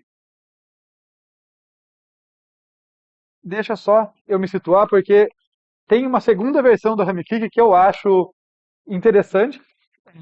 E eu posso mostrar para vocês justamente por isso. Ok, acho que é dado o que falta para a gente mostrar, e que a gente não vai ver com todos os detalhes a generalização dela hoje, vamos ver essa segunda versão da ramifique. Talvez até ajude vocês a entender melhor ela, que é o mesmo conceito implementado com outros detalhes. Tá? Dar os créditos aqui, que essa é uma função que estava no livro do Cedric. É a mesma ideia, só que a gente vai fazer essa funçãozinha, diferenciar os casos olhando para os bits. Com isso, ela fica com menos ifs aninhados. Tá? É só um detalhe de implementação, mas às vezes é legal mostrar alguns jeitos de implementar as coisas diferentes só pelo exercício. Tá? Então, ela começa igualzinho, ó, fazendo a comparação, né? Começo alocando aqui, né? Fazendo uma lock aqui para alocar o meu nó. Vou começar alocando o nó do mesmo jeito. Só que olha que curioso. Vocês conhecem o switch em C? É como se fosse uma sequência de ifs, né? Você tem uma expressão aqui, tá? Aqui dentro dos parênteses, e ela vai entrar em todos os cases em que ela coincidir, em que essa expressão for bater com o resultado do case. E no caso, olha que coisa inusitada que ele faz. Ele vai fazer aqui, ó, pega dígito P do dígito corrente vezes 2, mais pega dígito da chave do Q. Então aqui o primeiro é o dígito do P e depois o dígito da chave do Q. Primeira vez que eu olhei para ele, eu falei, que diabos ele está fazendo? Mas a ideia aqui é que a gente sabe que no caso binário, um dígito ali só pode ser 0 ou 1, certo? E quando eu multiplico por 2, na base binária é a mesma coisa de eu deslocar uma casa. Então isso quer dizer basicamente que o resultado desse switch tem 4 opções. Né? Ele só pode ser 0, 0, 0, 1, 1, 0 ou 1, 1. Tá? Se o dígito do P for 1, vai cair no caso 1, 0 ou 1, 1, porque ele foi multiplicado por 2. Então ele vai estar correspondendo à segunda casa do binário. E se o dígito e se ele for 0, vai estar no caso 0, 0 ou 0, 1.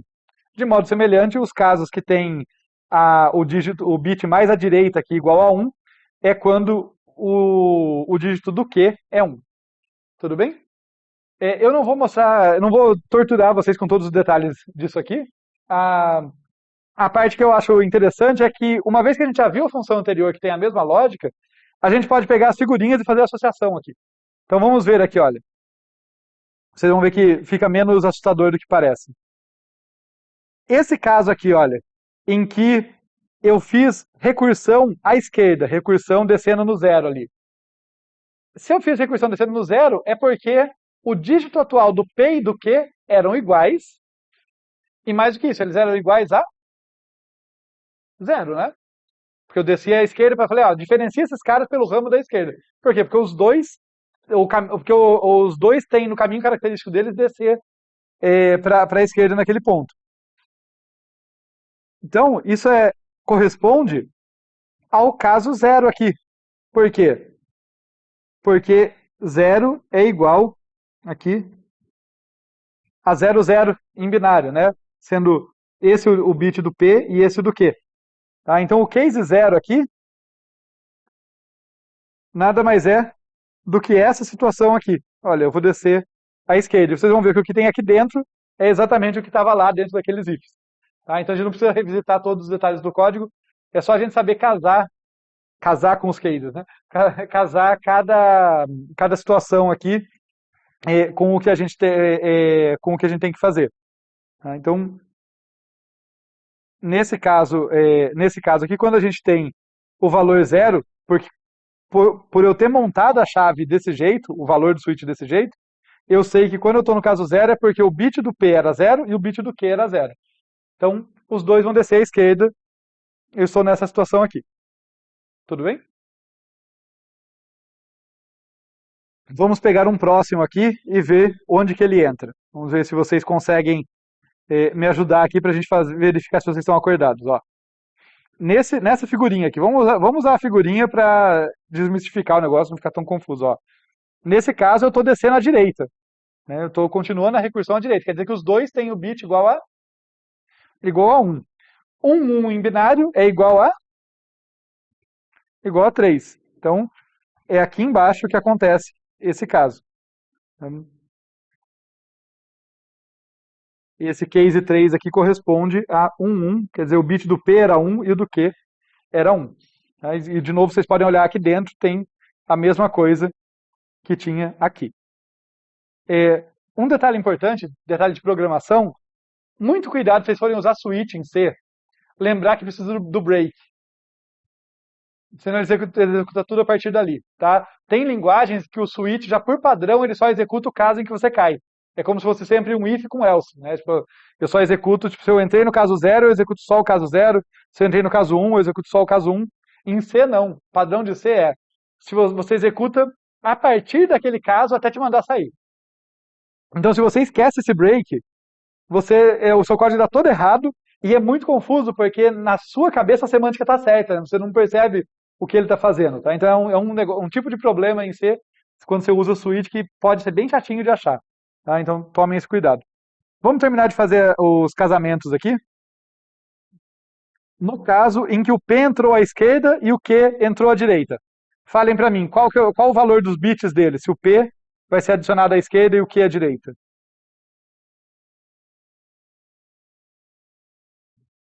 0 e 1, né? O bit do P tem que ser 0 e o do Q tem que ser 1. 0, 1 em binário é o caso 1 aqui. Esse carinha aqui é o 0, 1.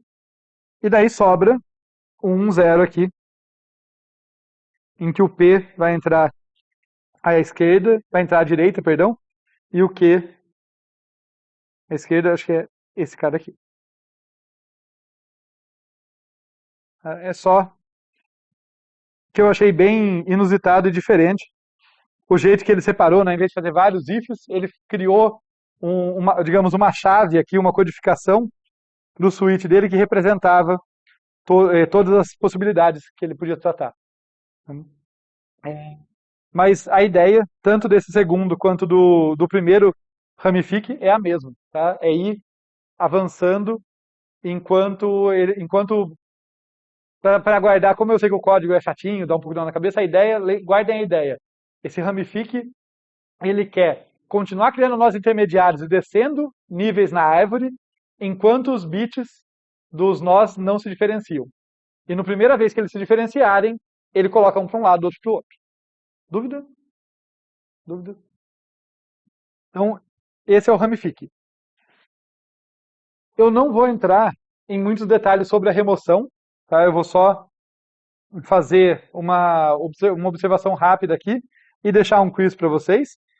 O que acontece da remoção é que, por um lado, ela até fica mais simples, porque se vocês lembrarem, na remoção da árvore digital básica que a gente viu, ela dava um pouquinho mais de trabalho quando quando eu queria remover um nó que não era folha.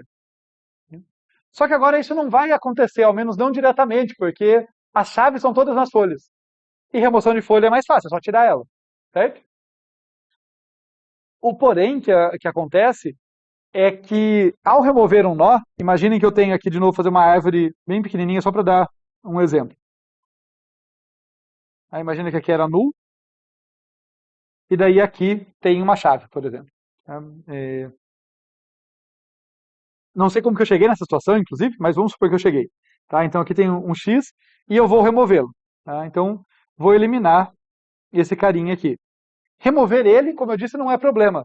Todo mundo que tem chave, né, na try é folha, então pode remover diretamente. Mas daí eu deixei um nó intermediário que é folha. Né? Ele não era, mas agora ele é porque eu removi o X. Tá? Perdão? sim, para manter a try enxuta e consistente com a regra dela, né? Porque na regra dela, toda folha tem chave. Né? Se eu deixar assim, vai ser um nó intermediário que ele virou folha, mas ele não tem chave, ele vai dar bobagem. Então, a remoção ficou mais simples por um lado, porque eu posso fazer uma busca, chegar no nó e removê-lo, mas na volta da recursão, convém eu verificar todo nó para o qual eu estou apontando, se ele se tornou uma folha. Se ele se tornou uma folha, eu removo ele também. Então, no caminho, por exemplo, aqui, para fazer essa remoção, eu desci à esquerda, depois à direita. Né? Então, eu removi o X. Quando volta a recursão e eu estou olhando para esse nó aqui, eu verifico, esse nó virou folha? Virou, né? Porque esse apontador dele vai ter sido atualizado para null. Daí eu removo ele também. Então, você desce buscando o nó que você quer remover, uma vez que você removeu, na volta você sai limpando nós intermediários desnecessários. Né? Então fica como quiz aqui. Vocês podem pegar a função de remoção da última aula, que lidava com a remoção de folhas. Ela até fazia mais do que isso, mas ela só precisa lidar com a remoção de folhas, mas adicionar esse cuidado de, na volta da recursão, tirar nós intermediários que não tenham mais serventia. Então, a remoção não é particularmente trabalhosa da try, só precisa desse cuidado a mais. Sobre eficiência dela, eu vou passar muito rapidinho, porque é a mesma lógica, a mesma argumentação das árvores digitais. Embora a try seja diferente em vários aspectos, continua sendo verdade que cada vez que eu avanço um dígito, eu desço um nível na árvore. Tem um 6 somente C ali, né? Eu só avanço dígitos, ou bits, no nosso caso da binária, da nossa chave, se eu desço um nível na árvore. Então, a altura máxima que eu vou ter é o número de dígitos da minha chave. Então, eu continuo tendo essa garantia de pior caso ali, em que as minhas operações têm eficiência, as minhas operações aqui têm eficiência proporcional à altura da árvore, e no pior caso, isso vai ser correspondente ao comprimento da chave, né? Por causa dessa regrinha que a gente nunca desce um nível na árvore sem avançar o dígito para o qual eu estou olhando. Tá? Tanto a árvore digital básica quanto a try garante isso para a gente. O que dá para falar a mais, e não é positivo das tries, é justamente que eu posso ter... esse pior caso pode acontecer com mais frequência. No caso das árvores... no caso das árvores digitais básicas, acabava que esse pior caso ia acontecer se ela estava razoavelmente cheia, vamos dizer assim. Não era tão fácil isso acontecer. Aqui, como a gente já viu, e eu vou fazer um último exemplo aqui destacando isso pode acontecer simplesmente porque eu tenho duas chaves, mas as infelizes só diferem no último bit. Então eu posso chegar nessa a altura de pior caso não mudou, mas eu posso chegar nela com mais facilidade. Então na prática a try é um pouquinho menos eficiente do que as árvores digitais básicas. É o caso aqui do L e do M, né? Se eu quero diferenciar eles, olha só, começo aqui na raiz, olho para os dois, opa, é 0 aqui, então vou ter que ramificar. Olho para o próximo bit, é 1, vou ter que ramificar. Mais um bit, os dois é 1, vou ramificar de novo. Mais um, né, olhar para o quarto bit aqui, os dois são iguais a 0. Ramifico mais uma vez. E finalmente, olho para o último bit em que eles se diferem, coloco L à esquerda aqui e M à direita. Quer dizer, conseguir a façanha de ter a altura máxima, no caso para uma chave com 5 bits, a altura máxima aqui é 5, né? Conseguir a façanha de ter a altura máxima tendo só duas chaves. Então, nesse sentido, o pior caso pode acontecer com mais frequência. É só essa ressalva. Mas ainda assim, o pior caso é proporcional ao número de bits e não ao número de elementos.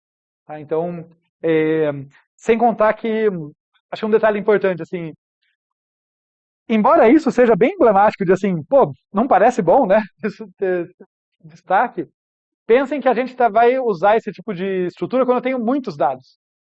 Então, quando eu tenho muitos dados, não vai ser esse caso patológico, muito provavelmente. O que vai ter é um monte de elementos. Então, eu vou ter, sim, bastante ramificação e tudo mais, mas uma quantidade grande de elementos que, entre aspas, justifica isso. Não vai ser um caso tão patológico, tão estranho assim.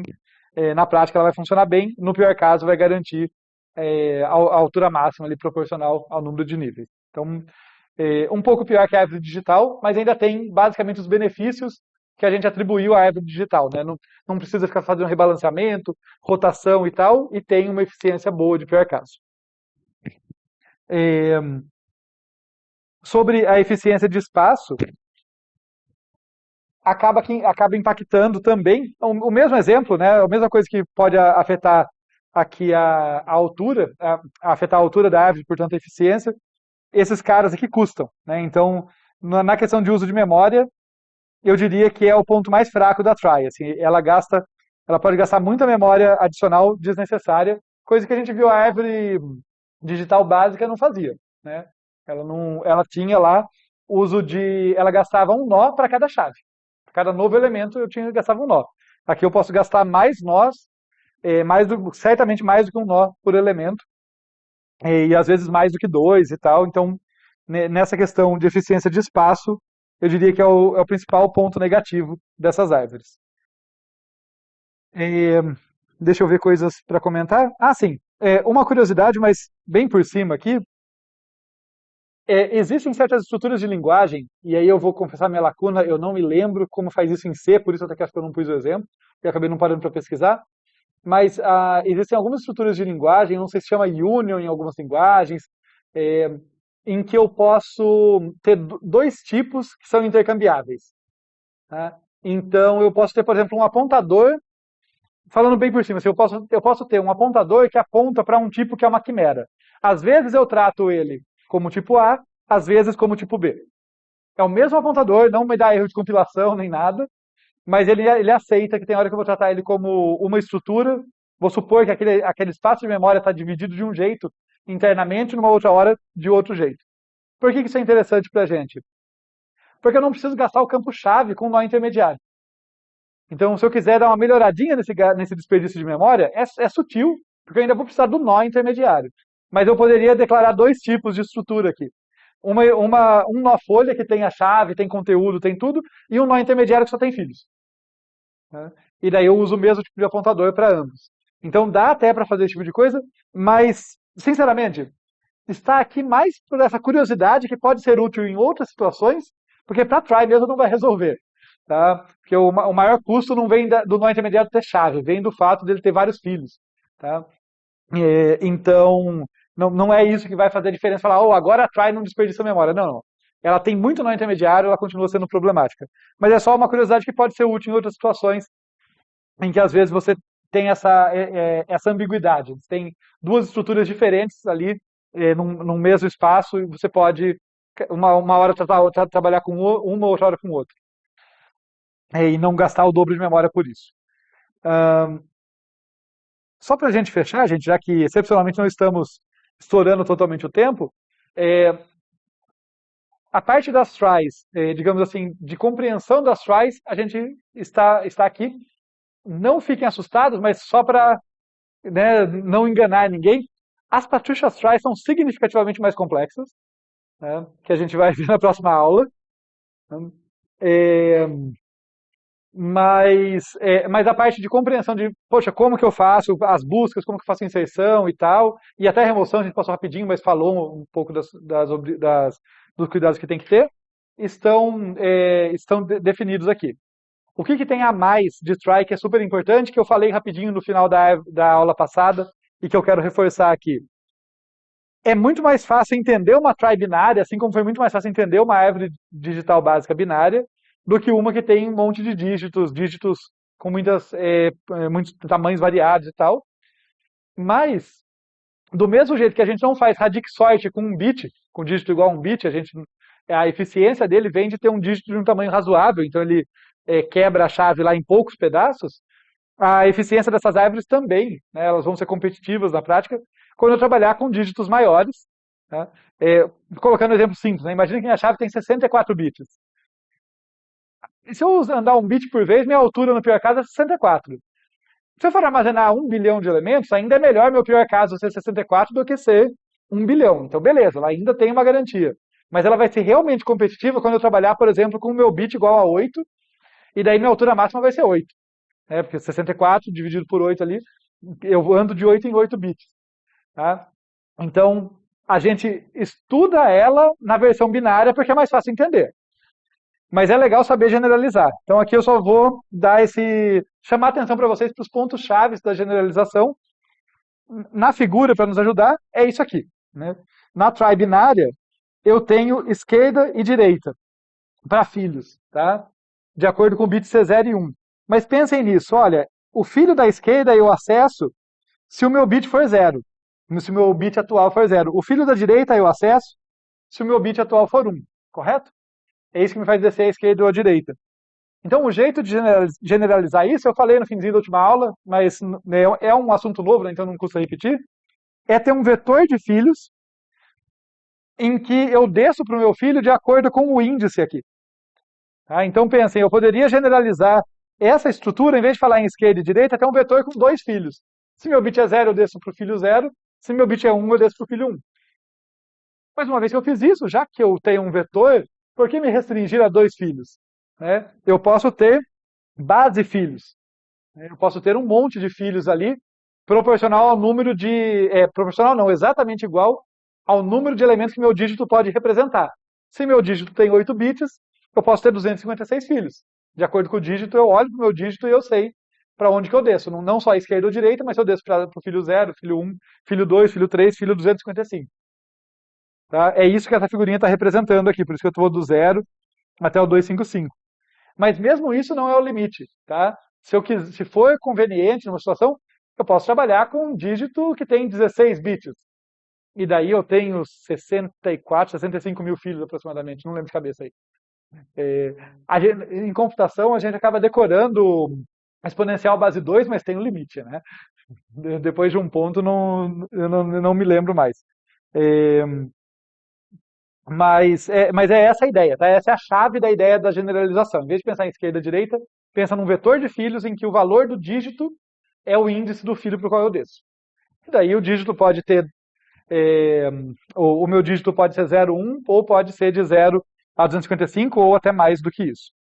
Então, e isso é importante de vocês terem em mente para essas chaves serem muito mais relevantes, né? Só para completar aqui, né, esse exemplinho a gente estava pensando em 8 bits, e daí está falando de 2 elevado a 8, que dá 256.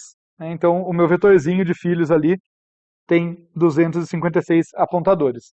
Eu fiz algo parecido no fim da última aula, eu vou dar o highlight aqui, em alguns pontinhos do código, mas nas notas de aula vocês podem ver, e eu tenho vídeo aula, como no período do EMP a aula não acabava, né, eu tenho vídeo aula passando com um pouquinho mais de calma nesses códigos, então se vocês quiserem ver também. Mas o que eu recomendaria é, pelo menos assim, olhem para o código e vejam onde ele generaliza. É legal olhar o código binário e o código generalizado e comparar ali.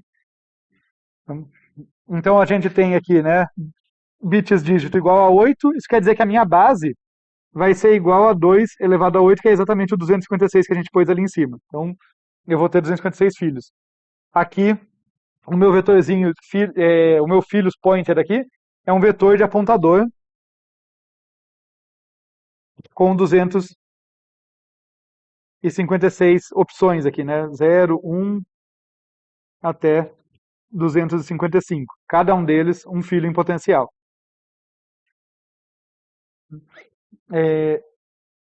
E daí, os pontos chaves que vão mudar são nessa parte. Opa, são nessa parte aqui, em que eu tenho que saber para onde que eu desço com a busca, né? Onde antes eu tinha um if e eu descia à esquerda ou à direita, aqui é simplesmente eu chamo a função recursiva mandando descer no filho correspondente ao meu dígito atual. Então eu pego chave, dígito, aqui eu estou pensando que é uma string, tá? Mas nada impede que eu trabalhasse com a minha pega dígito, tá? Com aquela funçãozinha pega dígito, mas onde fosse mais do que 0 e 1 as opções. Tá? Então, essa aqui é a parte central. Tá? Em vez de ter if meu dígito atual é 0, desce à esquerda, meu dígito, ou else meu dígito atual é 1, desce à direita, eu simplesmente falo, olha, desce nesse número aqui, desce nesse filho. Tá? Mesma coisa na inserção, e daí o resto propaga, então eu não vou ficar judiando de vocês tanto assim. Tá? Mas aqui na inserção vai a mesma ideia, né? Olha, eu pego esse i aqui, é o valor do meu dígito atual, e eu uso ele de índice aqui na hora de descer recursivamente nos meus filhos. Basicamente, todo lugar que eu desci à esquerda ou à direita, agora eu desço para o vetor correto. Tá? Só uma observação e uma curiosidade, na hora que eu crio um novo nó, eu tenho um pouquinho mais de trabalho, né? Porque agora eu tenho que pegar e fazer igual a null todos os meus filhos. Então é um pouquinho mais trabalhoso. Mas uma outra coisa legal é, vocês perceberam que a maior dor de cabeça nas tries é quando eu tenho que ramificar um monte de níveis, né? Porque os caras coincidem em um monte de coisa. Só que com meus dígitos maiores, um mesmo nó pode espalhar um monte de gente, né? Eu posso ter ali não só uma bifurcação no meu caminho, mas 256, por exemplo, opções de caminhos diferentes. Isso quer dizer que cada vez que eu crio um novo nó intermediário, ele não vai simplesmente descer para um lado e criar apontador nulo para o outro, ou colocar uma chave de cada lado, como quando eu só tinha esquerdo e direito. Ele vai ter dois filhos ocupados, digamos, né? Então eu tenho, pegando aqui na figurinha, imagina que esse nó aqui, deixa eu vir para cá, imagina que esse nó aqui foi criado por uma ramificação, tá? O que vai acontecer é que, sei lá, o filho 1 dele,